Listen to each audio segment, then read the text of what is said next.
रुपाली पाककलेमध्ये तुमचं खूप खूप खूप मनापासून स्वागत। खूप दिवसापासून मुलीची इच्छा होती की पाणीपुरी खायची आहे, तर म्हटलं चला घरीच आपण पुऱ्या तयार करून पाणीपुरी तयार करूया। त्यामुळे तुमच्याबरोबर सुद्धा ही रेसिपी मला शेअर करता येईल। तर त्यासाठी इथे मी 1 वाटी जाड रवा घेतलेला आहे। पाणीपुरीच्या पुऱ्या बनवताना आपल्याला बारीक रवा वापरायचा नाही आहे, जाड रवाच वापरायचा आहे। आणि त्यानंतर इथे मी 2 चमचे कडकडीत गरम तेलाचं मोहन घेतलेलं आहे। तेल आपल्याला छान रव्यावरती चोळून घ्यायचं आहे आणि त्यानंतर आपल्याला थोडं थोडं पाणी घालून याचा घट्ट गोळा तयार करून घ्यायचा आहे।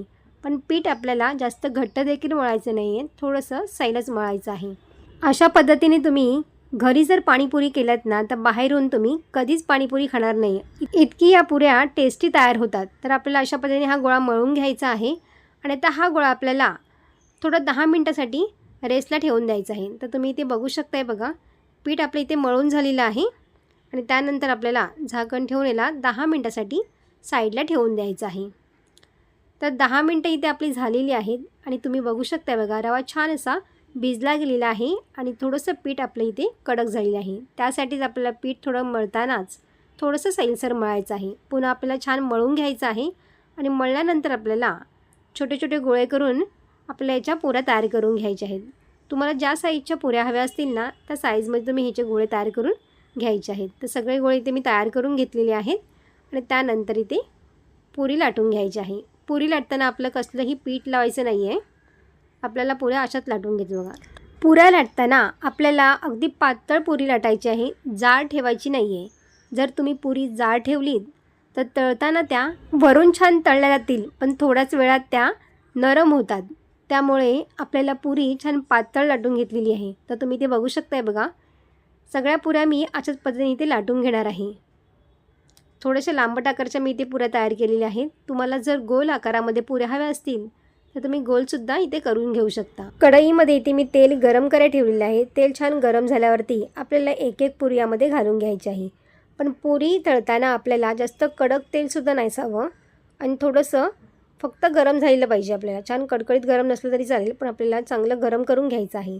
आणि अशा पद्धतीने एक एक पुरी आपल्याला घालून घ्यायची आहे आणि झाऱ्याच्या साहाय्याने आपल्याला अशा पद्धतीने या पुरींवरती असं टॅप टॅप करायचं आहे बघा, म्हणजे पुऱ्या छान अशा फुगल्या जातील। तर तुम्ही ते बघू शकताय बघा, आपल्या पुऱ्या मस्त एकदम टम्म फुगतील आहेत आणि दोन्ही साईडवर आपल्याला पुऱ्या छान अशा क्रिस्पी होईपर्यंत आपण याला तळून घेणार आहोत। अशा पद्धतीने तळलेल्या पुऱ्या अजिबातही नरम होत नाही, छान एकदम क्रिस्पी आणि कुरकुरीत तयार होतात आणि खाण्यासाठी सुद्धा या पुऱ्या खूपच जास्त टेस्टी लागतात।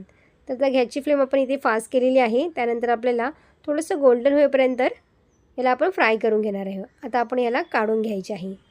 आता सगळ्या पुऱ्या आपल्याला अशाच पद्धतीने फ्राय करून घ्यायच्या आहेत। अगदी एक एक घालून आपल्याला झाऱ्याने अशा पद्धतीने ही पुरी हलवून घ्यायची आहे, म्हणजे पुरी आपली छान अशी टम्म फुगल्या जाते आणि त्यानंतरच आपल्याला दुसरी पुरी यामध्ये घालायची आहे। पाणीपुरीच्या पुऱ्या बनवायची खरंच ही खूप सोपी पद्धत आहे।